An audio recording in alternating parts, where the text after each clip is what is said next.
श्रोताओं की ताकत भाषा, लेखक का अभिमान है भाषा।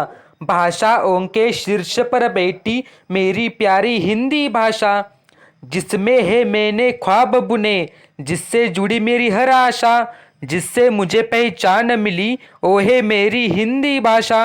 आदरणीय विचार मंच पर उपस्थित सभी विद्वान जन, ज्ञानवंत परीक्षक और श्रोताओं, सभी को विनम्र अभिवादन और हिंदी दिवस की हार्दिक शुभकामनाएं।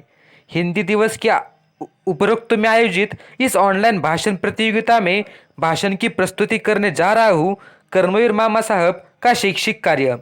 महाराष्ट्र की पावन भूमि पर चमका था एक सितारा, महाराष्ट्र की पावन भूमि पर चमका था एक सितारा, जिसने जन जन के मन में फैलाया था ज्ञान का उजियारा, जिसने जन जन के मन में फैलाया था ज्ञान का उजियारा। ऐसे कर्मवीर मामा साहेब जगदाले जी को शत शत बार हो वंदन हमारा, शत शत बार हो वंदन हमारा।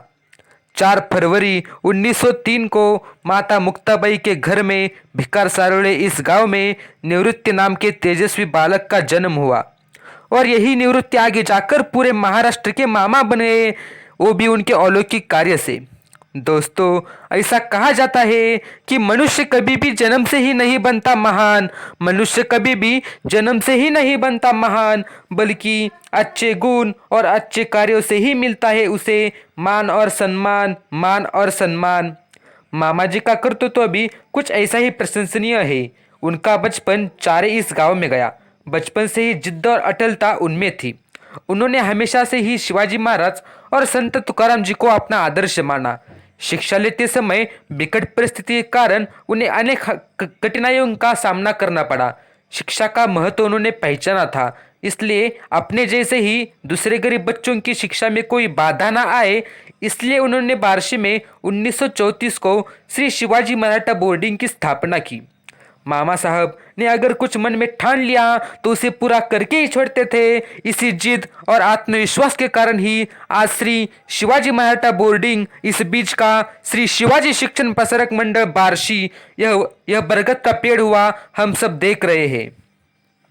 फूलों की पहचान उनकी खुशबू से होती है, फूलों की पहचान उनके खुशबू से होती है, तो व्यक्ति की पहचान उनके गुणों से होती है, उनके गुणों से होती है।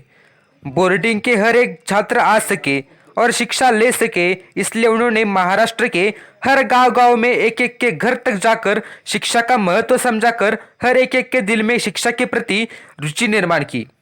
इतना ही नहीं, आरोग्यम धन संपदा, इस उक्ति के अनुसार अच्छे स्वास्थ्य का महत्व जानकर गरीब, किसान, मजदूर लोगों को बीमारी में कोई दिक्कत न आए, इसलिए बार्शी में जगदले मामा हॉस्पिटल शुरू किया। लड़कियां शिक्षा में पीछे ना पड़े, इसलिए लड़कियों के लिए जिजामाता विद्या मंदिर शुरू किया। जगदले मामा जी ने शिक्षा क्षेत्र में जो अप्रतिम योगदान दिया है, उसी के कारण वो एक आज शिक्षण सम्राट बन गए। मामा जी के इस अलौकिक कार्य की पहचान हर एक एक गांव-गांव, शहर-शहर के हर एक एक व्यक्ति के मन को प्रेरित करती है। सचमुच ही महान व्यक्ति कुछ ऐसे ही होते हैं। हर एक कार्य की शुरुआत वो स्वयं से ही करते हैं। वो जैसा बोलते हैं वैसे ही आचरण करते हैं, वो जैसा बोलते हैं वैसे ही आचरण करते हैं। जीवन की राह पर चलते हुए कांटों को भी फूलों की तरह झेलते हैं, इसलिए तो सारी दुनिया उन्हें सलाम करती है, उन्हें सलाम करती है। इतना कहकर मैं मेरी विचारधारा को पूर्ण विराम देता हूँ। जय हिंद, जय महाराष्ट्र, जय कर्मवीर।